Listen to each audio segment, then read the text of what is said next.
ஆன்மீக நண்பர்கள் அனைவருக்கும் அன்பு கலந்த வணக்கங்கள். இன்றைக்கு நாங்கள் ஆன்மீகம் சம்பந்தமான பதிவில் யாருக்கெல்லாம் மீண்டும் மறுபிறவி கிடையாது என்பதை பற்றி பார்க்கலாம் வாங்க.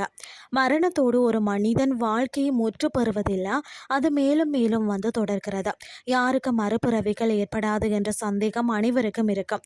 இதற்கு சாஸ்திரங்கள், கருட புராணம், கடோபநிஷதம் போன்றவை மறுபிறவி பற்றிய சில செய்திகளை குறிப்பிடுகிறது.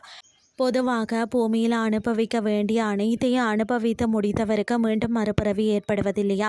இது பார்த்திங்கன்னா கர்ம பூமி ஆதலால் தங்களது கர்மத்தை அனுபவிக்கவே உயிர்கள் புறப்படுகின்றன. அவற்றை முற்றிலுமாக அனுபவித்து விட்டு இனி அனுபவிக்க சஞ்சித கர்மா, பிராரப்த கர்மா, ஆகாமிய கர்மா என எதுவுமே இல்லாதவர்களுக்கு மறுபிறவி ஏற்படுவதில்லையா. இவ்வுலக ஆசைகள் எதுவுமே இல்லாமல், அதாவது பற்றற்ற வாழ்க்கை வாழ்பவர்களுக்கும் தவயோகிகள் மறுபிறவி இல்லையா.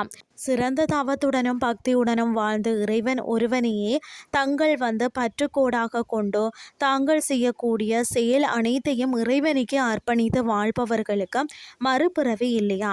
தாங்கள் செய்த பாவ கணக்கும் புண்ணிய கணக்கும் சரியாகி கழிக்க எதுவுமே கர்ம வினைகள் இல்லாதவருக்கு கூட மறுபிறவி ஏற்படுவதில்லையா.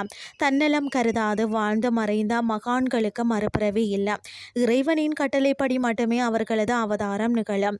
பந்தம், பாசம், மோகம், அகந்தை, காமம் போன்ற மன அழகுகளில் இருந்து விடுபட்டு இவ்வுலக வாழ்வை வெறுத்து இறைவனையே சதா தியானித்து அவன் நாமத்தை எப்போதுமே கூறி வரக்கூடிய உண்மையான பக்தர்களுக்கு மறுபிறவி ஏற்படுவது இல்லையா.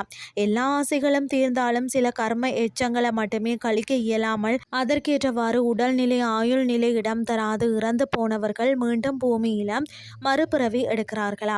அவர்கள் சில காலம் மனிதனாகவோ அல்லது மிருகங்களாகவோ வாழ்ந்துவிட்டு தங்களது கர்ம கணக்குகளை நேர் செய்த பிறகு மரணிக்கிறார்களா. அவர்களுக்கு மீண்டும் மறுபிறவி என்பது ஏற்படாது. இது போன்ற பல காரணங்கள் மறுபிறவி எடுப்பது பற்றி நமது சாஸ்திரங்கள் கூறப்பட்டுள்ளது. நமது சாஸ்திரங்கள் கூறும் முறைப்படி பரமாத்மாவோடு இணைந்து தான் ஆக வேண்டும். அது ஒரு பிறவியிலும் நிகழலாம், அல்லது அதற்கு 1000 பிறவிகள் எடுக்க வேண்டியும் வரலாம். அது அந்த ஆன்மாவின் அதாவது பரிபக்குவத்தை பொறுத்தே நிகழ்கிறது என குறிப்பிடப்படுகிறது.